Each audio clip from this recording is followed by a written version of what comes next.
राधे राधे। नमस्ते दोस्तों, आज हम एक ऐसे विषय पर बात करने जा रहे हैं जो रहस्यमयी होने के साथ साथ चौंकाने वाला भी है। यह 10 अशुभ लक्षण आपको संकट में डाल सकते हैं। भारत में परंपरा हजारों सालों के ज्ञान और अनुभव के आधार पर कुछ ऐसे बातें समाज में प्रचलित हैं जो आपको सोचने पर मजबूर कर सकती हैं। ऐसा क्या है इन संकेतों में जो हमें हैरत में डाल देता है? क्या यह सिर्फ अंधविश्वास है या फिर इनमें कोई गहरा रहस्य छुपा है? आप शायद माने या ना माने, पर इन मान्यताओं पर भरोसा करने वालों की संख्या कम नहीं है। ये बातें इतनी प्राचीन हैं कि हम इन्हें पूरी तरह नकार भी नहीं सकते। आखिरकार हमारे पूर्वजों ने इन्हें यूं ही नहीं माना होगा। इन परंपराओं के पीछे कोई कारण हो सकता है, कोई अनुभव, कोई सीख, जो समय के साथ साथ एक चेतावनी बन गई है। हम यह नहीं कह रहे हैं कि ये सभी बातें सच हैं या कि आपको इन पर भरोसा करना चाहिए, लेकिन कहीं ना कहीं हमारे मन में एक छोटा सा संदेह तो रहता ही है कि शायद इनमें कुछ सच्चाई हो सकती है। और फिर अगर इनसे थोड़ा बहुत सावधान रहा जाए तो कोई नुकसान नहीं है। दोस्तों, आज की इस वीडियो में हम उन्हीं 10 खास बातों को जानेंगे जो आपके जीवन के साथ साथ मृत्यु से भी जुड़ी हुई हो सकती है। क्या आप तैयार हैं उन लक्षणों को जानने के लिए जो शायद आपके जीवन पर एक अदृश्य असर डालते हैं? तो चलिए अब देर किस बात की, जान लेते हैं उन रहस्य और अद्भुत मान्यताओं को जो हमारे समाज में पीढ़ी दर पीढ़ी प्रचलित है। लेकिन उससे पहले अगर आप भी चाहते हैं कि लक्ष्मी माता का आशीर्वाद हमेशा आपके साथ रहे तो इस वीडियो को एक लाइक करें और चैनल को सब्सक्राइब करें और कमेंट बॉक्स में जय श्री लक्ष्मी माँ जरूर लिखें। नंबर 1, नाक का ना दिखाई देना। दोस्तों, ऐसा माना जाता है कि यदि आपके नाक का को आपको दिखाई देना बंद हो जाए तो समझिए कि मौत निकट है या फिर आप किसी गंभीर बीमारी के शिकार हो गए हैं। यह भी मान्यता है कि सीधे खड़े होकर यदि आपको अपने घुटने दिखाई नहीं देते हैं तो आपका शरीर खतरनाक स्थिति में है। दरअसल अगर आप अनियमित जीवन शैली जी रहे हैं और लगातार तनाव में रहते हैं तो आपके श्वास प्रक्रिया में बदलाव आता है। इस प्रक्रिया के बदलने से आप कई तरह के गंभीर रोगों के शिकार हो सकते हैं। नाक का दिखाई देना बंद होने का मतलब है कि आपकी शक्ति का तेजी से क्षरण हो रहा है, आपकी तोंद निकल आई है। अगर आपके घुटने ना दिखे तो तुरंत खान पान पर रोक लगाकर योग करना शुरू कर दें। नंबर 2, सीटी बजाने का मतलब संकट को बुलाना है। दोस्तों, ऐसा कहा जाता है कि घर में या तो रात में सीटी नहीं बजानी चाहिए। इससे न केवल धन की हानि होती है बल्कि आप अन संकट को भी बुलावा देते हैं। यह भी माना जाता है कि रात में सीटी बजाने से बुरी आत्माएं सक्रिय हो जाती हैं। हालांकि यह धारणा जापान से भारत में प्रचलित हो गई है। भारत में रात में सीटी बजाना अशुभ माना जाता है और सांप को बुलाने का संकेत है। कुछ लोग मानते हैं कि सीटी बजाने से भैरव और शनिदेव बाबा रुष्ट होते हैं।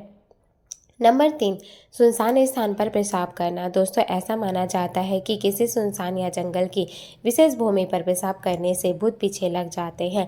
कुछ लोग पहले थूकते हैं फिर पेशाब करते हैं और कुछ लोग कोई मंत्र पढ़कर ऐसा करते हैं। साथ ही लोग नदी, पुल या जंगल की पगडंडिया पर पेशाब करने से बचते हैं। वहीं भोजन के बाद पेशाब करना और फिर एक बाईं करवट सोना बड़ा अहितकारक माना गया है। नंबर 4, जूते चप्पल का उल्टा होना। दोस्तों, ऐसा माना जाता है कि घर के बाहर रखे जूते चप्पल का अगर उल्टा हो जाए तो उन्हें तुरंत सीधा कर देना चाहिए, अन्यथा किसी से लड़ाई होने की संभावना बढ़ जाती है। इस अंधविश्वास से बचने के लिए अगर चप्पल उल्टी हो तो एक चप्पल से दूसरी चप्पल को मारकर सीधा करने का रिवाज है। जूते के मामले में भी ऐसा ही करते हैं।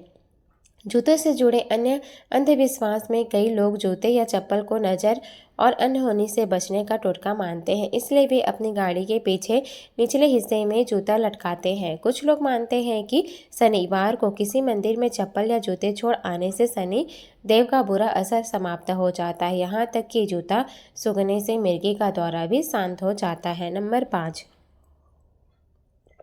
हड्डी बजाना।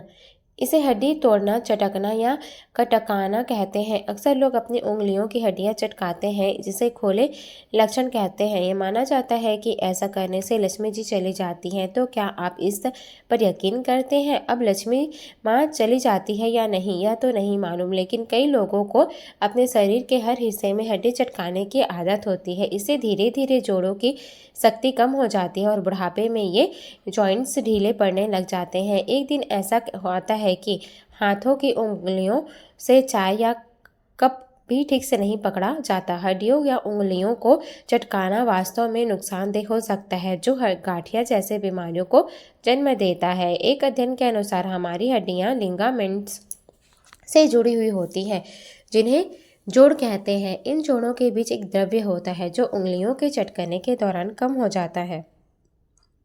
यह द्रव्य जोड़ों में ग्रीस के समान कार्य करता है, जो हड्डियों को रगड़ खाने से रोकता है। एक बार उंगलियों के चटकने से जोड़ों की पकड़ कमजोर हो जाती है और समय के साथ हड्डियों के जोड़ पर मौजूद तत्व नष्ट हो जाते हैं। यही कारण है कि गठिया जैसी समस्याएं होती हैं। नंबर 6, कुत्तों का लड़ना।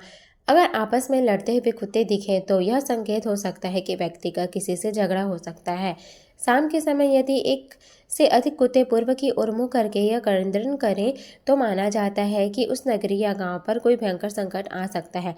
यदि आप कहीं बाहर जा रहे हैं और आपके पीछे पीछे कुत्ता चल दे तो इसे किसी अनहोनी का संकेत समझा जाता है।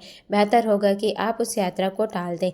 यह भी कहा जाता है कि अगर कुत्ता ऐसा करता है तो आप पर मौत का साया मंडरा रहा है, या तो आप किसी गंभीर बीमारी के चपेट में आ सकते हैं, या फिर आपके साथ कोई दुर्घटना हो सकती है। हालांकि यह एक अंधविश्वास ही माना जाता है। अब सवाल है कि कुत्ते के रोने को अशुभ क्यों माना जाता है? कुत्ते का रोना वास्तव में अशुभ समझा जाता है। ऐसा माना जाता है कि अगर घर के सामने घर की ओर मुँह करके कोई कुत्ता रोए तो उस घर पर कोई विपत्ति आ सकती है या घर के किसी सदस्य की मृत्यु होने की आशंका रहती है। कुत्ते से जुड़े अन्य अंधविश्वास भी प्रचलित है। मान्यता है कि अगर सुबह के समय घर के सामने कुत्ता रोए तो उस दिन कोई भी महत्वपूर्ण कार्य नहीं करना चाहिए। यदि किसी मकान की दीवार पर कुत्ता रोते हुए पंजा मारे तो यह संकेत हो सकता है कि उस घर में चोरी हो सकती है या किसी अन्य प्रकार का संकट आ सकता है। यह भी कहा जाता है कि अगर कोई व्यक्ति किसी के अंतिम संस्कार से लौट रहा है और उसके साथ कुत्ता भी आता है तो उस कुत्ते की मृत्यु की आशंका रहती है।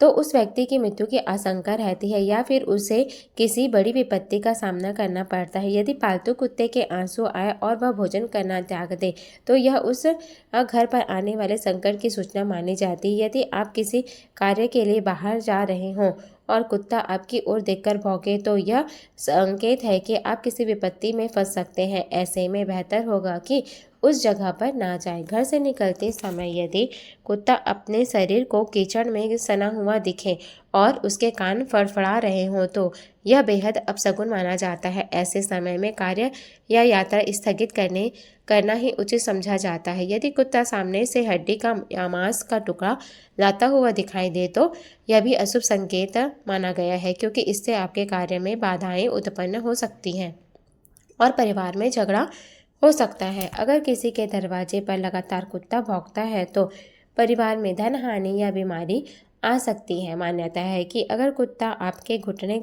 सूंघे तो यह शुभ संकेत है, जिससे आपको कोई लाभ होने वाला है। लेकिन अगर आप भोजन कर रहे हों और उसी समय कुत्ते के रोने की आवाज़ सुनाई दे तो यह बेहद अशुभ समझा जाता है। नंबर 7, बिल्लियों का लड़ना। दोस्तों, बिल्लियों के बारे में कई अशुभ लक्षण बताए गए हैं। अगर काली बिल्ली रास्ता काट दे तो यह बहुत से लोग अपना जाना स्थगित कर देते हैं। माना जाता है कि यदि बिल्ली ऊपर से कूदकर चली जाए तो तकलीफ सहनी पड़ सकती है। अगर आप कहीं जा रहे हैं और बिल्ली आपके सामने कोई खाने की वस्तु लेकर आए और म्याऊं म्याऊं बोले तो इसे अशुभ माना जाता है। लेकिन अगर ये घटना आपके घर लौटते समय हो तो इसे शुभ संकेत समझा जाता है। नंबर 8, चूहों का घर में होना अशुभ माना जाता है। जिस घर में काले चूहों की संख्या बढ़ जाए वहां किसी बीमारी के अचानक होने का संदेह रहता है। यह भी कहा जाता है कि चूहे हमारे घर की शांति और समृद्धि को धीरे धीरे कुतर कुतर कर खा जाते हैं। माना जाता है कि अगर घर में काले चूहे दिन रात बड़ी तादाद में घूमते रहते हों तो समझ लीजिए कि किसी रोग या शत्रु का आक्रमण हो सकता है। नंबर 9, लाल चींटी। कहते हैं कि धरती पर जितनी चींटियां हैं उतने ही मनुष्य हैं और जितने मनुष्य हैं उतने ही मुर्गे भी हैं। चींटियां मुख्यतः दो रंग की होती हैं, लाल और काली। काली चींटी को शुभ माना जाता है लेकिन लाल को नहीं। ऐसा कहा जाता है कि घर में लाल चींटियों की संख्या बढ़ने से कर्ज भी बढ़ता है और यह किसी संकट की सूचना होती है। चींटियों को भोजन देना। दोनों तरह की चींटियों को आटा डालने से कर्ज से मुक्ति मिलती है। चींटियों को शक्कर मिला आटा डालते रहने से व्यक्ति हर तरह के बंधन से मुक्त हो जाता है।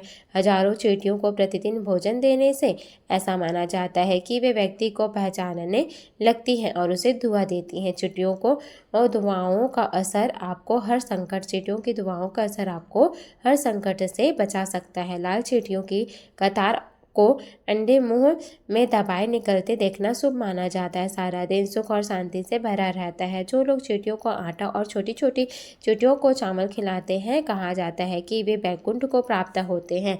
कर्ज से परेशान लोग चींटियों को शक्कर और आटा दे।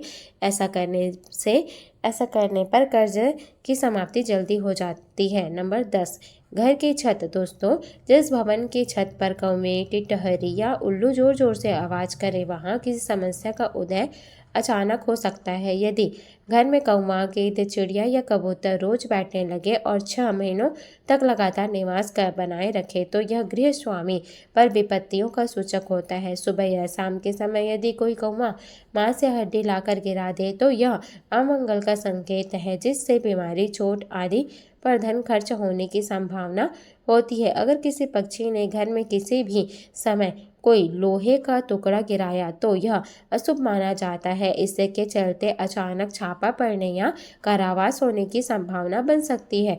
जिस घर के छत पर मुंडेर पर कोयल या सोन चिड़ैया चहचहाए वहाँ निश्चित ही श्री वृद्धि होती है। बाहर जाते समय अगर कोई पीछे से टोक दे या छींक दे तो आप चिढ़ जाते हैं। यदि आप किसी प्रयोजन से जा रहे हो और कोई आपको टोक दे यानी पूछे कहाँ जा रहे हो या कहाँ दे चाय पीकर जाओ तो जिस कार्य के लिए आप जा रहे हैं उस कार्य में असफलता मिलने का डर होता है। हालांकि किसी विशेष कार्य के लिए जाते समय अगर गाय, बछड़ा, बैल, सुहागिन, बैरी या पेड़ या चूड़ियाँ पहनने वाली स्त्री दिख जाए या रास्ते काट जाए तो इसे शुभ सुगुण समझा जाता है जो आपके कार्य को सिद्ध कर सकता है। दोस्तों, अगर आपको हमारी यह जानकारी अच्छी लगी हो तो वीडियो को एक लाइक करें और हमारे चैनल को सब्सक्राइब करना ना भूलें ताकि हमारी नई वीडियो की नोटिफिकेशन आपको मिलती रहे। राधे।